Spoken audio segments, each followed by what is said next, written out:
बिस्मिल्लाहिर्रहमानिर्रहीम। अस्सलामु अलैकुम वरहमतुल्लाहि वबरकातुहू।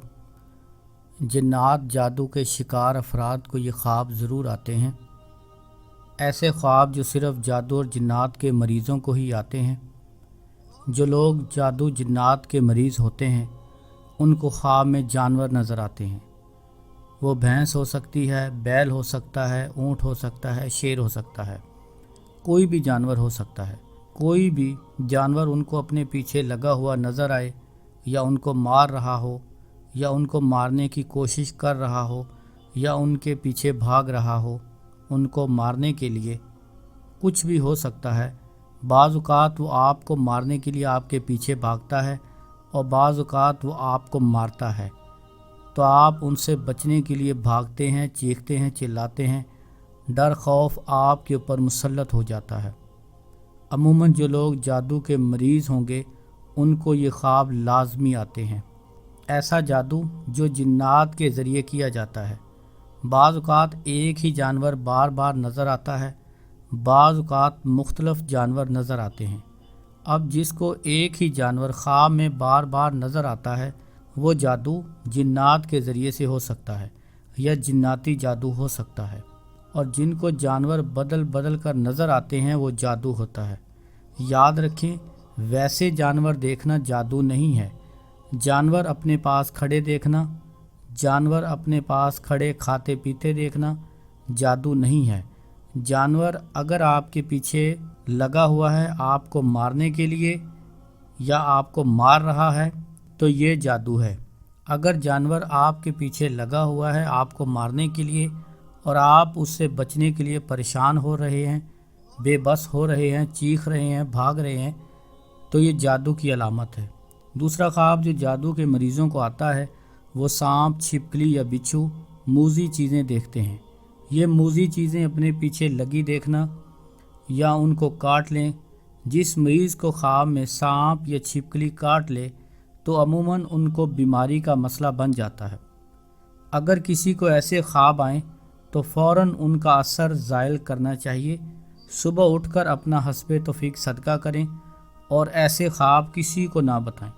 नमाज की पाबंदी रखें और अपना हसार ज़रूर करें। अपने हिफाजत की दुआएं पढ़ते रहें। याद रखें, ऐसे ख्वाबों को मामूली ना समझें। ऐसे ख्वाबों को मामूली समझकर नज़रअंदाज ना करें।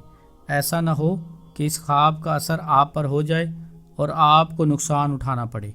सांप अगर आपको डसने के लिए आपके पीछे लगा है या डस रहा है तो ये जादू की अलामत है। वैसे अगर ख्वाब में सांप नज़र आया है तो वो जादू नहीं है। सांप चलते फिरते नज़र आए ये जादू नहीं है। तीसरा ख्वाब जादू के मरीज़ों को जो आता है वो ख़ुद को कहीं फंसा हुआ देखते हैं, ख़ुद को बेबस देखते हैं, बंद गलियों में फंसे हुए होते हैं, कमरे में फंसे हुए होते हैं, कहीं से भी रास्ता नहीं मिल रहा, किसी घर में, किसी वादी, जंगल, पहाड़ में फंसे होते हैं, उनको वहाँ से निकलने का कोई रास्ता नहीं मिलता। वो बेबस होते हैं, परेशान होते हैं। ख़ुद को बेबस और परेशान देखना ये भी अमूमन जादू के मरीज़ों को ख्वाब आते हैं। चौथा ख्वाब गुमशुदा चीज़ें देखना, अपनी कोई चीज़ गुम देखना, अपनी अशिया को गुम देखना और इनको ढूंढना और इनको ढूंढने की कोशिश करना और वो ना मिल रही हो तो ये शैतानी असर है। ये भी जादू की अलामत है। मसलन किसी का जूता गुम गया और वो ढूंढ रहा हो, उसको जूता नहीं मिल रहा, किसी का दुपट्टा गुम गया, किसी का पेन, कोई भी चीज़ किसी की गुम हो जाए और वो ख्वाब में ढूंढता रहे लेकिन वो चीज़ ना मिले और बंदा बेबस हो जाए, परेशान हो जाए। अपने आप को बेबस देखना, परेशान देखना, अपनी चीज़ों को, अपनी गुम चीज़ों को ढूंढते रहना और वो ना मिलें और बंदा बेबस और परेशान हो जाए तो ये भी जादू की अलामत है। तो इनका असर फौरी तौर पर ज़ायल करना चाहिए। अपना हस्बे तौफीक सदका देते रहें और अपनी हिफाजत की दुआएं पढ़ते रहें तो उससे इंशाअल्लाह ऐसे ख्वाब आपको ज़रर नुकसान नहीं पहुंचा सकते। अच्छा ख्वाब आए तो वो भी किसी को ना बताएं। अल्हम्दुलिल्लाह, अल्लाह का शुक्र अदा करें और हस्बे तौफीक सदका करें। अगर कोई बुरा ख्वाब नज़र आए तो भी आप अल्लाह से रहम मांगें, अल्लाह से मदद मांगें और अपना हस्बे तौफीक सदका करें। मुसीबतें और बलाएं सदक़े को फलांग नहीं सकती। जो सदका करता है वो बुरी मौत से برے حادثات سے، پریشانیوں، بیماریوں، مصیبتوں سے محفوظ رہتا ہے۔